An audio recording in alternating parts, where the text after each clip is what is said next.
Pinoy food is one of a kind. It is sweet, spicy, salty, sour, and yes, it is authentic. There's so much to expect in exploring Filipino food here in Chicago. Malayo man po sa Pilipinas, kaming mga taga-Chicago are always looking for ways on how to cook our native dishes. Despite the lack of Asian markets to shop for the ingredients. Katulad po nitong pupuntahan natin today. Isang maliit na Pinoy eatery here in Skokie, Illinois. Pero puro positive comments po pagdating sa lasa. Bakit nga ba patok na patok ang Adeline's Lechon dito sa Chicago? Well, let's all find out. Tara!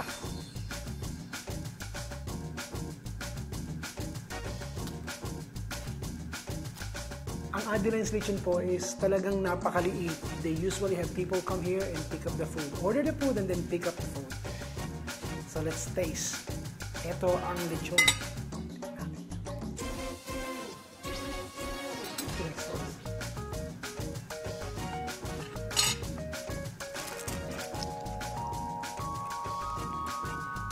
Wow! Bawal pero masarap. Narinig nyo naman kung gaano kalutong yung balat. Meron tayong lechon kawale, paksiw na lechon, pero yung tunay na lechon, iba talaga yung lasa and it's moist. Yung balat, very crispy at yung laman po. Ako naman, tignan nyo, like this. Look at this. Oh, yan. Tapos isasawsa mo sa sauce. Look, I'm talking about homemade sauce. Ang alam ko, ginigisa lang yung atay ng baboy kapag gumagawa. Siyempre, you have your onions, your garlic, tapos nilalagyan rin siya ng brown sugar. Hindi pa naglalagay ng soy sauce, pero ako hindi. And then breadcrumbs, water or pork stock, tapos yung sinute nyo na liver, and then you puree it.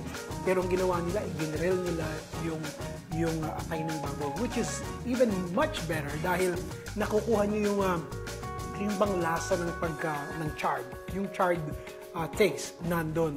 Ang pagkaalam ko, nilalagyan po nila ng lemongrass as the stuffing inside. May salt and pepper. Pagkatapos you let it stay there for about 24 hours bago nyo siya ilagay sa lechonan. Mga 4 hours po yata tumatagal. Eh dito naman sa Illinois or anywhere else, na alam ko, hindi sila naglilechon ng uling dahil nga, you know, mahirap at karamihan, bawal. So they have this in-house barbecue pit where they slow roast the pork. Ito daw pong lechon nila is anywhere between 38 to 45 pounds is $200. So hindi na masama, di ba? That will feed what? A big group of people. Wow. Hindi lang po sa lechon kilala ang Adeline's. Isa sa paborito po daw orderin ng mga tao rito is yung kanilang kaldereta. Okay? Kaldereta may pickles. Sarap!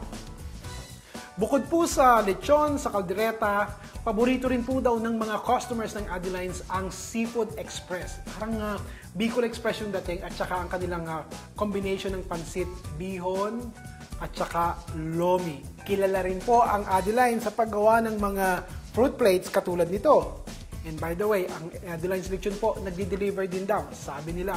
Pero overall, ang unang dadayuhin ko dito, syempre, ang lechon. I just can't stop eating it. Oh, pagkatapos ng maraming kainan, treadmill po ang hanap ng katawan ko ngayon to burn all the calories I just took in. Paalala lang po mga ka-nation, hindi po bawal kumain ng masarap na pagkain. Pero dapat siguro in moderation, maging maingat po tayo sana sa ating pagkain. Sana po nag-enjoy kayo sa segment ng Eat and Ron today. At paalala lang na kung meron kayong mga restaurants o kaya bakery na Pinoy at mga kababayan natin na nagtatrabaho in the food industry. Post me a message sa aking bagong Chef Ron Bilaro Facebook page. And who knows, baka po next week, ito napuntahan ko at kayo ang kasama ko. Give me 5 minutes of your time next week mga ka-nation and I promise, I will give you flavorful dishes. Ito po si Ron Bilaro, ang best friend nyo sa kusina. join me again on another food adventure dito po sa Eat and Run. Goodbye!